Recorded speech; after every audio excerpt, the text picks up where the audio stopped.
Good morning India. तो चलिए हम लोग शुरू करते हैं टॉप जीएस के सीरीज में। और यह जो बैच जो मैं चला रहा हूं ये फास्ट रिवीजन का सीरीज है। क्या है? तो फास्ट रिवीजन का सीरीज है। इसमें मैं सभी तीव्र गति से क्वेश्चन को सॉल्व करने का प्रयास करूंगा और आपको ज्यादा से ज्यादा इंफॉर्मेशन देने का प्रयास करूंगा। तो चलिए शुरू करते हैं। इंपॉर्टेंट क्लास को हम लोग आगे बढ़ाएंगे। इसमें सबसे पहले हम लोग देखते हैं हड़प्पा की सभ्यता को। सबसे पहले हम हड़प्पा की सभ्यता को समझेंगे, उसके बाद हम इसके 10 क्वेश्चन को सॉल्व करने का प्रयास करेंगे। देखिएगा, हड़प्पा की सभ्यता को क्या कहते हैं? कांस्ययुगीन सभ्यता कहते हैं। ब्रॉन्ज एरा के नाम से भी इसे जाना जाता है, क्योंकि कांस्य का जो एविडेंस जो है वो हमें हड़प्पा के समय मिलता है। कपास का एविडेंस हमें हड़प्पा के समय मिलता है। इसके वजह से हम लोग क्या कहते हैं कि हड़प्पा के समय दो महत्वपूर्ण चीजें हैं, एक कांस्ययुगीन सभ्यता, दूसरा कपास की सभ्यता के रूप में भी इसे जाना जाता है। अब देखेंगे हड़प्पा की सभ्यता के रिलेटेड इंपॉर्टेंट फैक्ट के देखेंगे।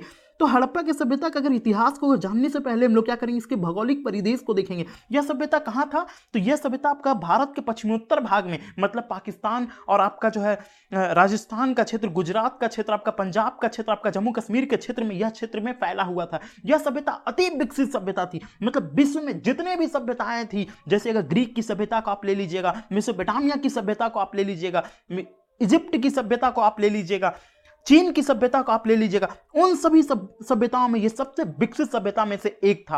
अब देखिएगा, हड़प्पा की सभ्यता के बारे में और अगर हम लोग जानकारी प्राप्त करने का प्रयास करें तो सबसे पहले हमें यह जानना होगा कि इस सभ्यता का जो काल निर्धारण क्या था। तो कार्बन 14 डेटिंग के द्वारा जो इसका काल निर्धारण जो किया गया था वो 2500 बीसी से लेकर 1750 बीसी तक के समय को क्या कहा गया था? हड़प्पा की सभ्यता कहा गया था। तो इंपॉर्टेंट इंफॉर्मेशन यहां तक आपका ये रहा। उसके बाद अब ये मुख्य प्रश्न ये रहता है कि इसका नाम हड़प्पा ही क्यों रखा। सबसे इंपॉर्टेंट फैक्ट बात ये है कि हड़प्पा ही नाम क्यों रखा, क्योंकि आपका दयाराम शाहनी के द्वारा, किनके द्वारा? तो दयाराम शाहनी के द्वारा 1921 ईस्वी में आपका जो है सबसे पहली बार जो है डिस्कवर किया गया था। तो खुदाई एक्सकेवेटर के द्वारा जो खुदाई किया गया था वो था आपका हड़प्पा नामक। तो ये मॉन्टेगोमरी नामक डिस्ट्रिक्ट में, जो पाकिस्तान, जो पंजाब के क्षेत्र में रावी नदी के किनारे जो है, इसकी जो है खोज की गई थी, जिसकी वजह से इस सभ्यता का नाम जो है हड़प्पा सभ्यता रखा गया था। अब सबसे बड़ी बात है कि इसे सिंधु घाटी की सभ्यता के नाम से भी जाना जाता है। तो सिंधु घाटी की सभ्यता के नाम से इसे क्यों जाना जाता है? क्योंकि जो है मुख्यतः इसके जितने भी महत्वपूर्ण नगर जो खुदाई किया गया, एक्सकेवेटर किया गया, तो खुदाई करने के बाद ज्यादा से ज्यादा महत्वपूर्ण नगर जो मिले हैं वो सभी सिंधु नदी के किनारे हैं मिला है, जिसके वजह से हम लोग इस सभ्यता को सिंधु घाटी की सभ्यता के नाम से भी जानते हैं। तो इंपॉर्टेंट बात यहां पर क्या हुआ कि सिंधु घाटी की सभ्यता क्यों कह रहे हैं? क्योंकि जितनी भी इंपॉर्टेंट जो, जैसे अगर हम लोग देखें हड़प्पा को देख लो, मोहनजोदड़ो को देख लो, सुत्का खेंदड़ो को देख लो, चांगदड़ो को देख लो, कालीबंगा को देख लो, कोटजिदी को देख लो, रंगपुरा को देख लो, रोपड़ को देख लो,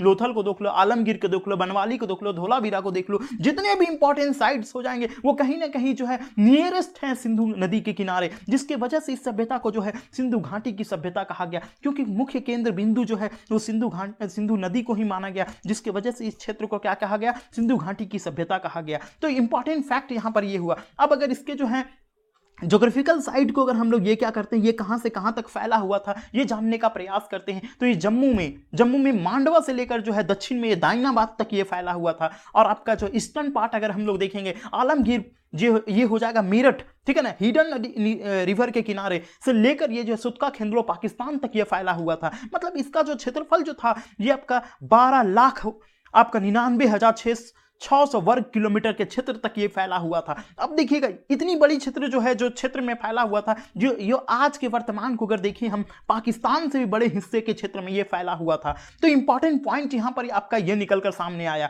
उसके बाद अगर देखें कि भारत और पाकिस्तान में ये 1500 साइट्स जो हैं आपको मिलेंगे, कि शहर मिलेंगे छोटे छोटे जो है, जहां पर एक्सकेवेटर के द्वारा पता चला है कि इन सभी क्षेत्रों में जो हड़प्पा की सभ्यता फैली हुई थी।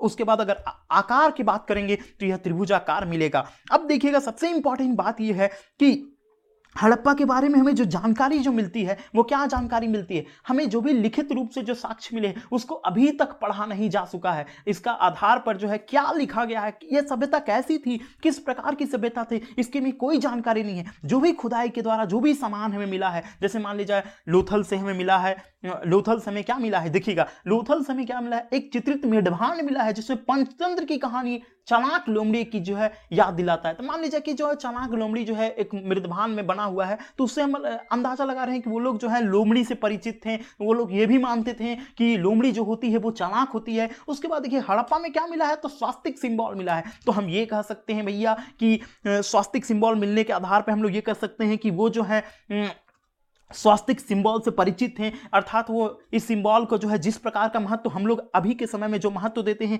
वही उस समय में भी महत्व दिया जाता होगा। यह इंपॉर्टेंट बात यहाँ पर सामने आता है। तो चलिए हम लोग शुरू करते हैं इंपॉर्टेंट प्रश्नों को, और प्रश्नों को सॉल्व करने के बाद हम लोग सारी जितने भी इंपॉर्टेंट क्वेश्चन होंगे, जितने भी इंपॉर्टेंट और सारी बातें होंगे उसको हम लोग समझेंगे, देखेंगे, जानेंगे। तो चलिए शुरू करते हैं। पहला प्रश्न, ये आपके सामने जो पहला प्रश्न है, सिंधु घाटी की सभ्यता, कैसी सभ्यता? सिंधु घाटी की सभ्यता। शहरों की गलियां जो होती थी वो कैसी होती थी? सिंधु घाटी की सभ्यता की शहरों की गलियां जो होती थी वो चौड़ी और सीधी होती थी। ठीक है, चौड़ी और सीधी होती थी। देखिएगा अब हम लोग देखेंगे सिंधु घाटी की सभ्यता के बारे में बात किया जा रहा है। तो सबसे पहले यहां से रिवाइज कीजिए, 2500 बीसी से लेकर 1750 बीसी के समय को क्या कहते हैं? सिंधु घाटी की सभ्यता कहेंगे। उसके बाद सिंधु घाटी की सभ्यता किस सेक्टर आएगा, कौन सा एरिया आएगा? तो भारत के पश्चिमोत्तर भाग को सिंधु घाटी की सभ्यता का क्षेत्र कहेंगे। इसका अगर काल निर्धारण अगर करेंगे तो 2500 से लेकर 1750, ये इंपॉर्टेंट बात आ गया। उसके बाद सिंधु घाटी की सभ्यता के बारे में बोलिए। अब यहां पर देखिएगा शहर, तो शहर जो थी, जितनी भी सभ्यताएं, जितनी भी शहर हैं, जितने भी उस समय के जो ग्रीक की सभ्यता, मेसोपोटामियन की सभ्यता, जितनी भी, उन सभी में से इसकी शहर जो है सबसे बेहतर शहर था। मतलब कि इस क्यों बेहतर था, कैसे बेहतर? क्योंकि इसकी जल निकासन जो है वो क्लोज्ड था। तो था जो शहर जो शहर की जो गलियां जो थी वो चौड़ी थी और सीधी थी। ठीक है, गलियां जो थी कैसी थी? चौड़ी थी और सीधी थी। और शहर जो था, आज के अगर हम चंडीगढ़ को देखिएगा आप, तो चंडीगढ़ को शहर जो है जिस प्रकार से सुव्यवस्थित है, सिस्टमैटिक है, उसी प्रकार का जो है सिंधु घाटी की सभ्यता के जो नहरों में जो बिल्डिंग के डिजाइनिंग जो किए हुए थे वो काफी सुव्यवस्थित किए हुए थे। तो ये इंपॉर्टेंट फैक्ट आया। उसके बाद क्या था? ये सड़कें जो है पूरब से पश्चिम एवं उत्तर से दक्षिण की ओर जाती हैं। क्या इंपॉर्टेंट है? पूरब से पश्चिम की ओर और उत्तर से दक्षिण की ओर इनकी सड़कें जाती हैं, तथा यह एक दूसरे को समकोण पे काटती थी। उसके बाद जो पूरब से पश्चिम की ओर गया, दक्षिण से उत्तर से दक्षिण की ओर जो रोड जो जा रही हैं वो क्या कर रही हैं? वो समकोण पर काट रही हैं। ठीक है ना, समकोण को काट रही हैं। तो एक इंपॉर्टेंट फैक्ट है, यहां पर एग्जाम में पूछेगा कि क्या हड़प्पा की सभ्यता की सड़कें जो वो समकोण पर काटती थी? तो हाँ, हड़प्पा की सभ्यता की सड़कें जो है समकोण पर काटती थी। तो ये इंपॉर्टेंट बात आपका सामने आ जाएगा। उसके बाद देखिएगा अगला क्वेश्चन नंबर 2 को देखेंगे। हड़प्पा के खंडहर जो है निम्न में से किस नदी के तट पर पाए गए हैं? हड़प्पा के खंडहर की बात की गई है। तो हड़प्पा के नगर के बारे में हम जानकारी, तो हड़प्पा का जो नगर जो है वो रावी नदी के किनारे हो जाएगा। अब देखिएगा रावी नदी के किनारे। और अगर डिस्ट्रिक्ट की अगर बात करेंगे तो मोंटेगोमरी डिस्ट्रिक्ट हो जाएगा, जो कि पंजाब पाकिस्तान में स्थित हो जाएगा।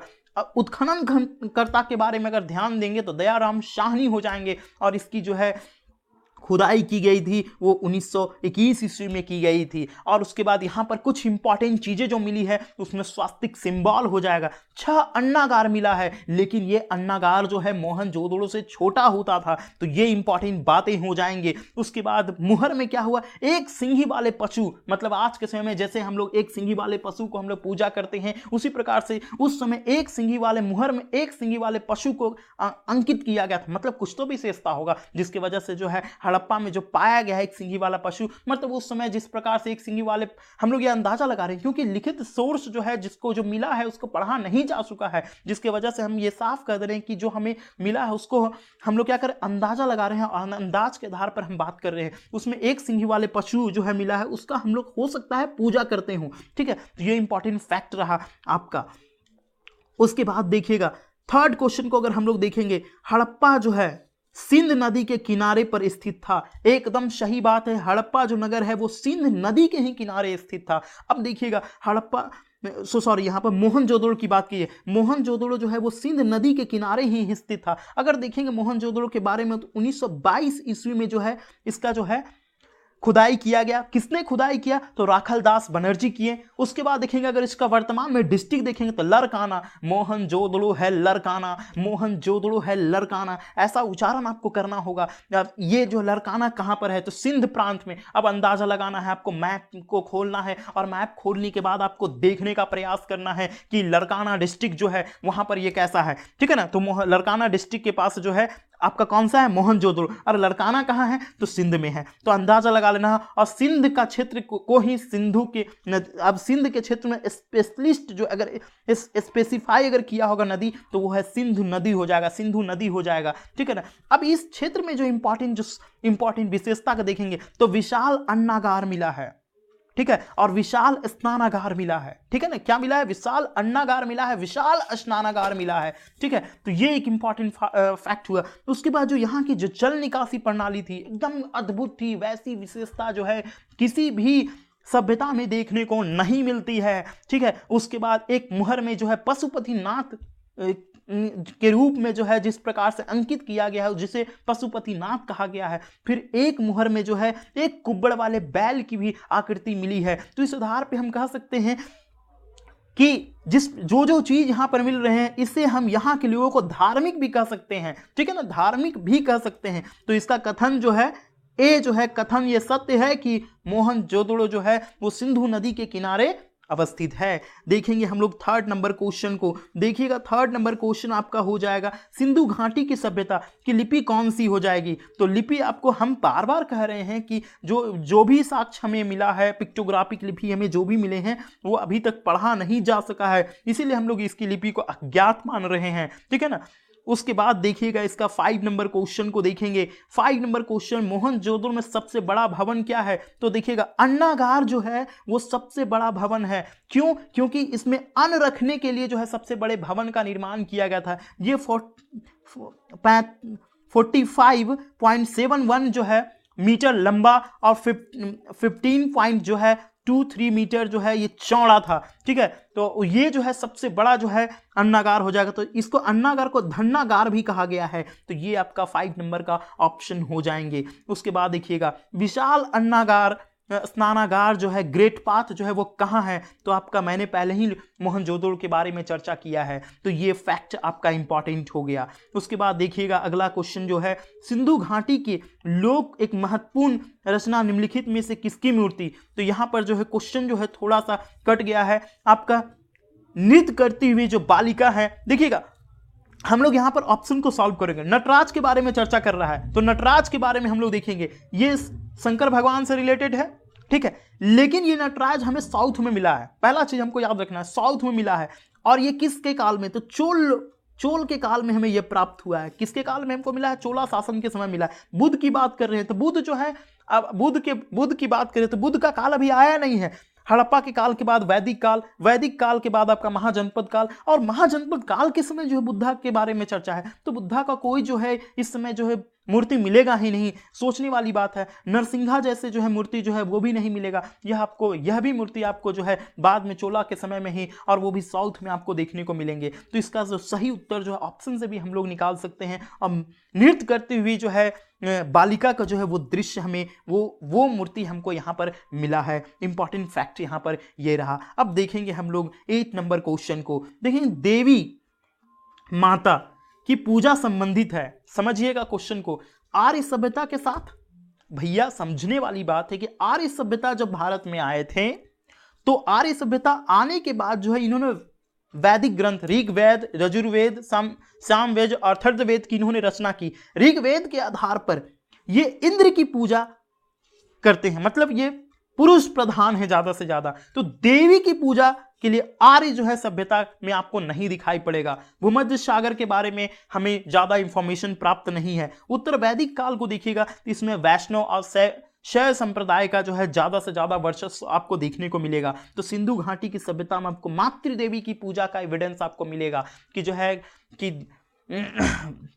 जो भी साक्ष्य मिले हैं उसके आधार पर आपको ये पता चलेगा कि सिंधु घाटी की सभ्यता में जो है देवी माता की जो है पूजा की जाती थी। तो ये इंपॉर्टेंट फैक्ट हो जाएगा। उसके बाद के प्रश्न है आपको, ये सिंधु घाटी की सभ्यता का पतन यहाँ पर बंदरगाह के बारे में कौन सा हो जाएगा। तो यह आपका लोथल हो जाएगा। आपको क्या करना है, लोथल जो हो सीधे आपको मैप देखना है। आपको हड़प्पा सभ्यता के लिए आपको मैप बना लेना है। जितने भी साइट्स हैं उसको मैप में लोकेट करना है, आपको दर्शाना है। और दर्शाने जैसे ही आप दर्शाएंगे तो वो एरिया आपको साफ दिख जाएगा और आप उसमें देखेंगे कि लोथल जो है एक बंदरगाह के क्षेत्र में हो जाएगा, सूरत का क्षेत्र के पास हो जाएगा, अहमदाबाद के क्षेत्र के पास हो जाएगा, ये भोगवा नदी के किनारे हो जाएगा। और 1957 में इसे जो है इसकी खुदाई की गई थी और इसकी खुदाई करने वाले हो जाएंगे रंगनाथ राव हो जाएंगे। इसे जो है लधु हड़प्पा तथा लधु मोहनजोदड़ो के नाम से भी जाना जाता है लोथल को। ये फैक्ट हो जाएगा। उसके बाद वाले फैक्ट को हम लोग 10 नंबर को अगर हम लोग देखेंगे तो 10 नंबर वाले क्वेश्चन में सिंधु का अर्थव्यवस्था जो हो किस पे आधारित था, तो कृषि आधार पे आधारित था इसका अर्थव्यवस्था। इस आधार पे हम लोगों ने 10 प्रश्नों को देखने का प्रयास किया है। इन प्रश्नों को क्या करेंगे, हम लोग बार बार देखेंगे और रिवाइज मोड में मैंने इन सभी क्वेश्चन को दिखाने का आपको प्रयास किया है। हमको क्या करना है, रिवीजन करना है। रिवीजन करने के लिए स्पीड बहुत जरूरी है और हमको स्पीड अप में हमको रिवीजन करने का प्रयास करना है। अतः बाय, मैं फिर से आऊंगा टॉप 10 क्वेश्चन के साथ।